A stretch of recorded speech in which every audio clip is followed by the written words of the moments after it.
Hello, everyone. Carlos Toro here. I'm joined once again by the unbeaten Puerto Rican sensational prospect Xander Zayas. Is going to be fighting this Saturday, June 12th, on the Top Rank on ESPN card from the Virgin Hotels in Las Vegas. He's going to be taking on Larry Friars. Xander, how are you doing? Carlos, how are you? I'm feeling great, feeling great. Ready to put on a show Saturday night. You're back in Vegas, and this time it's not going to be in a strictly in a bubble. You're going to be out there Yeah. fighting in front of fans. I believe it's going to be it is 100% capacity, so you're going to get Yes. a very loud, very raucous crowd. If we're to go off of anything from the Jose Ramirez Josh Taylor fight, did you kind of look at that fight from a couple of weeks ago and kind of think to yourself, man, that energy is finally back in my fights, and I'm finally going to get that type of crowd in Las Vegas. Oh yeah, 100%. I did watch it. I also fought in Orlando, in Kissimmee, Florida, and I had a crowd. It wasn't 100%, but it was a good amount of crowd, a good amount of Puerto Rican fans that were there in Orlando. So I already got kind of like my feet wet. Now June 12th is gonna be 100% capacity, so I know the energy level is gonna be high. But I'm ready. I'm ready to put on a show. I'm ready to perform at my best and get that victory.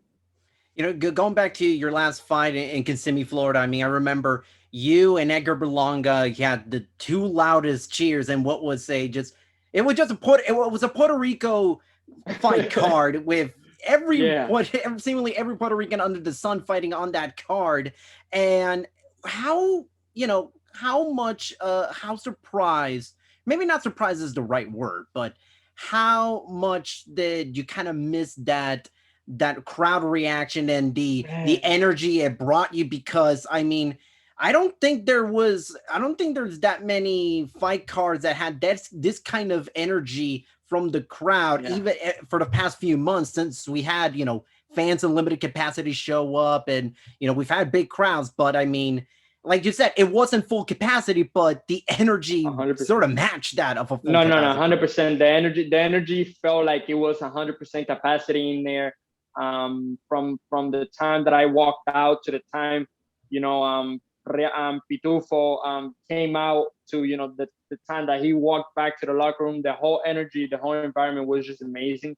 I did miss it a lot, so I was glad. I was glad that they gave us the opportunity, or they gave the fan the opportunity to come back and watch us fight live. So again, I just can't wait to do it again Saturday night. I know the fans in Vegas are gonna be excited, and I'm gonna put on a show like I always do. Did it kind of, for a quick second, make you think about, because it's no secret that Top Rank wants to do a big Puerto Rican crowd in New York at Madison Square Garden during Puerto Rican Day Parade weekend, and that kind of, and I know you and I have spoken about you wanting to headline or be in a marquee fight at Madison Square Garden someday. Did that energy kind of make you kind of work towards that goal a little bit more, to kind of think that it is Man, more a hundred palpable now? percent, 100%, 100%. I mean, Kissimmee, Florida had that happens when they put a whole card of Puerto Rican fighters in MSG, or when I'm headlining in MSG. I know that energy level is gonna be not at 100, at 1,000%. I mean, those fans are gonna be roaring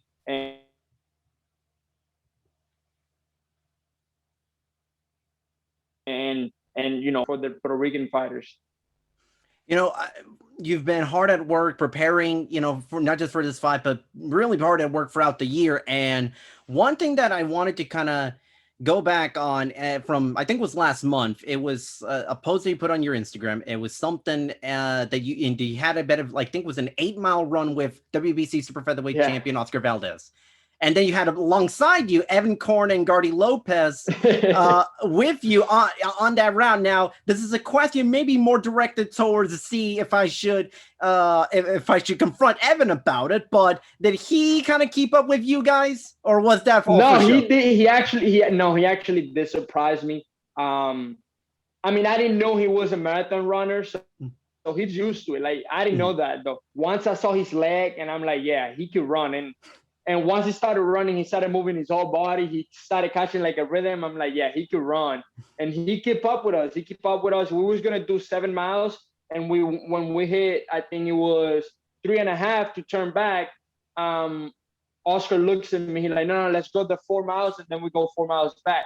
We're like, all right, cool. So we went the four one way, and then we're like, hey, all right, time to head back. And then when we were heading back to where we started, that was something to, that if the cameras would have been there, that would have been amazing. We were just competing with each other, passing each other, you know, racing each other, type of thing to the end.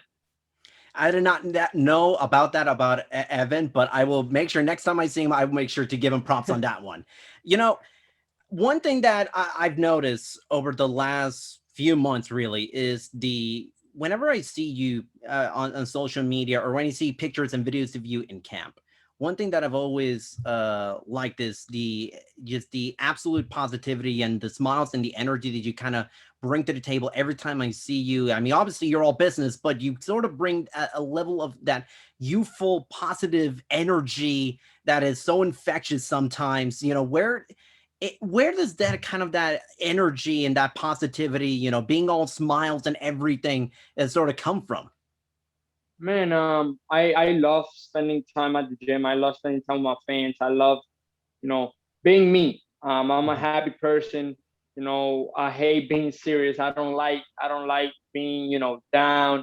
So I always try to, I always tend and try to smile every time that I can, because that's just who I am. That's just who Mhm. I am. But like you said, I'm all business. When I go in the ring, it's laser focused, and we ready to put on a show. We ready to put on a show, and I'm gonna show it again Saturday night. But after and before that, before I step into that ring and after I step into that ring, I'll be the same Xander, smiling, showing everybody love and attention, because the fans have helped me to be where I am today. So I thank them for that. And you definitely give back to the community. I saw a post recently where I believe you were sort of holding this event or something with this group of Yes. children. You're all having fun, all smiles and everything. It kind of reminded me of the days when I was a child, going through sort of those inflatable slides and everything that everyone wants to go in there. Yeah, So yeah, talk to me 100%. Like about that. About that. Sort of. being being there meant a lot to me. There were, this I was working with kids that, have mental health. So being the month of mental health awareness, it was something that I wanted to do. Helping the community, helping the future, showing them that we're here for them, that we want them to be better, and that we want them to accomplish whatever they dream of in life. It means a lot to me, and it reminded me that, once I was that kid that, had big dreams, and I had a big family supporting me, and here I am today accomplishing my dreams, and I just want to bring that same energy back to the new generation, and show them that with hard work, dedication, and support, you can accomplish anything in life. You one thing that I really like that you mentioned was sort of the mental health aspect of things, is sort of bringing awareness to that. In sports, we don't always often sort of see mental health sort of being addressed. It's over in the recent years, it's starting to get addressed, but it still kind of feels like we're a little bit behind on that. In boxing, the most famous recent example, Ryan Garcia, who withdrew from his fight against Javier Fortuna, and he's spoken at length at times about his struggles with mental health, with depression and anxiety. It does kind of feel like maybe that boxing and sports in general, or really in life in general, is still needing that mental health awareness, because there are still a lot of people that sort of take a look at that and really dismiss it, really don't take a critical eye and take a critical look at it. So I do kind of like how boxers, including yourself, are sort of taking that charge and bringing awareness to Yeah. that, and where a lot of people don't really even consider it. Yeah, and that's 100% true. Sometimes I think that people don't understand that we're also humans. The only thing that we just machines that we just wake up and train, and that's not who we are. We're humans, and we go through stuff, mentally, physically. that sometimes people don't even get to know about. All the struggles in the gym, all the struggles in outside of the gym.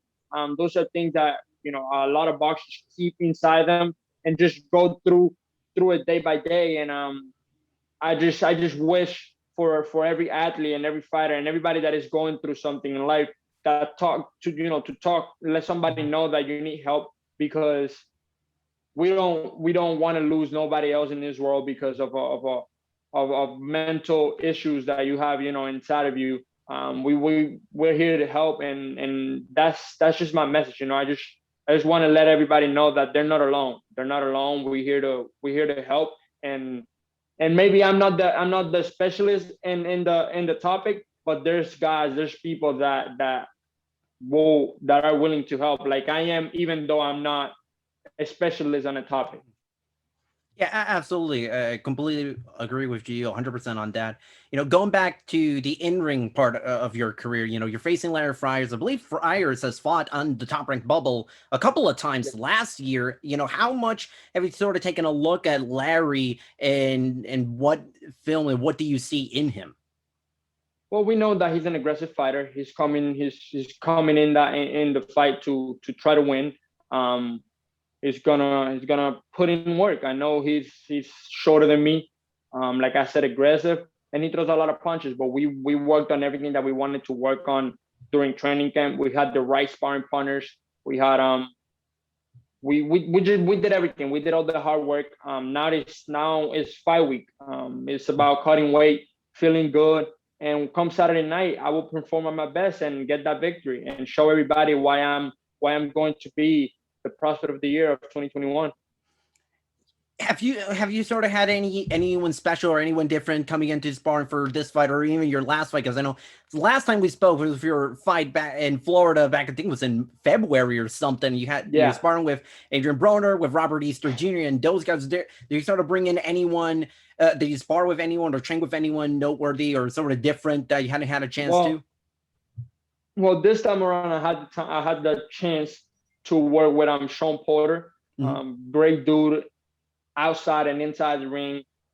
Gave me great advices, and I can't wait. I can't wait to do it again. He said he's gonna invite me, once he has a fight, once he start camp.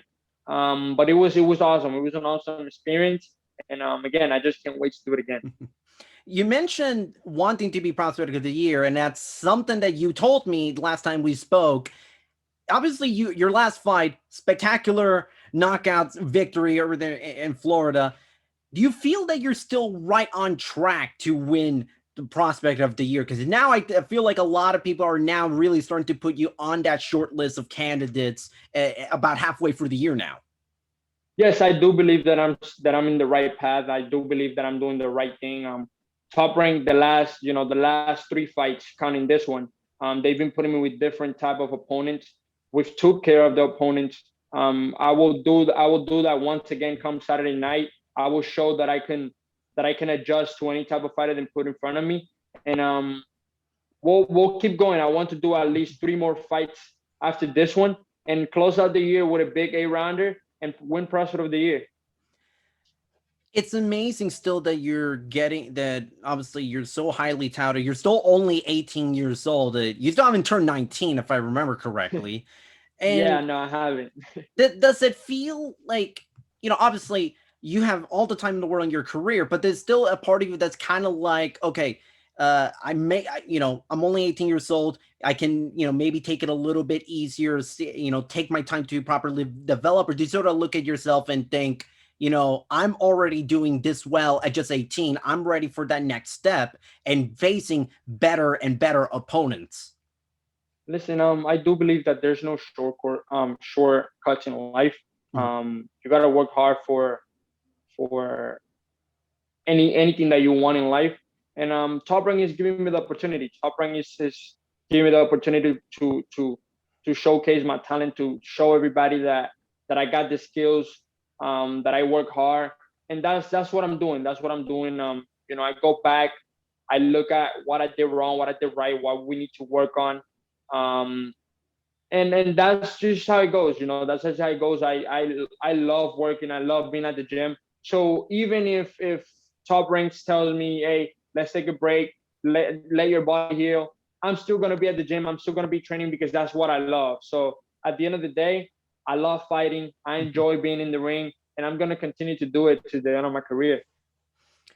How different, when it comes to, going back to, actually, before I say we're going to the next question, but going back to the fight card in Kissimmee that you had, where it was all Puerto Rican. I think a lot of people love that energy. Because you mentioned working with Top Rank and seeing, what's out there, and game planning ahead your career. Has there been kind of any discussion to sort of have that type of card, a similar type of all Puerto Rico card, whether it be in Kissimmee, or maybe finally putting the wheels in motion for going to New York? Or has there been any talks of maybe you Well, in another type of marquee fight on a card like that?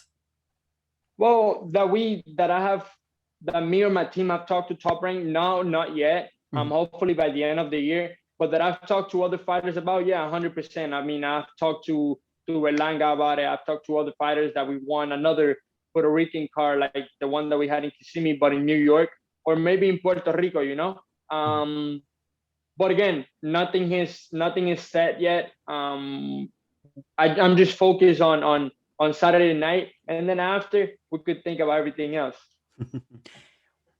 What do you think you still need to work on as a boxer? I mean, you've shown you've got plenty of first round power. You've already done well fighting, going the distance in these six rounders. What else do you feel like you need to improve as a boxer to get to that next level? Um, man, there's a lot of things that I got to improve. I mean, I'm still young. We like to work on everything in the gym. Try to improve a little bit of everything. We still growing. We're still learning. We taking it, step by step, step by step. We're gonna get there. But I cannot say just one thing that I need to work on, because I know that I need to work on a lot of things to get to that championship level. But little by little, step by step, we'll get there. Lastly, with this fight against Larry Friars Saturday in Las Vegas, do you have a prediction? Do you see yourself starting another first round KO streak? Man, I'm gonna go out there, do my job. I'm gonna show everybody why I'm gonna win Prospect of the Year. Um, I'm gonna do whatever it takes. I'm gonna do whatever it takes to win. It doesn't matter if he comes in the first round, if he comes in the sixth round. I'm gonna do whatever it takes. We already worked on everything that we wanted to work on. Now it's time to put it in play. Now it's time to put it in play. Come Saturday night, I would do that. Xander, it's always a pleasure talking to you. Best of luck on Yes, sir. Saturday. Thank you. Top rank in on ESPN in Las Vegas. I'm sure you're still not in Vegas, if I recall correctly, No, right? sir. No, sir. I go to Vegas tomorrow. But again, guys, whoever's watching, please tune in Saturday night on ESPN Plus. I'm gonna put on a show, and I'm gonna show why I'm gonna win President of the Year. Xander, thanks so much as always, and best of luck on Saturday. Looking forward to seeing you in the ring. Thank you. Thank you.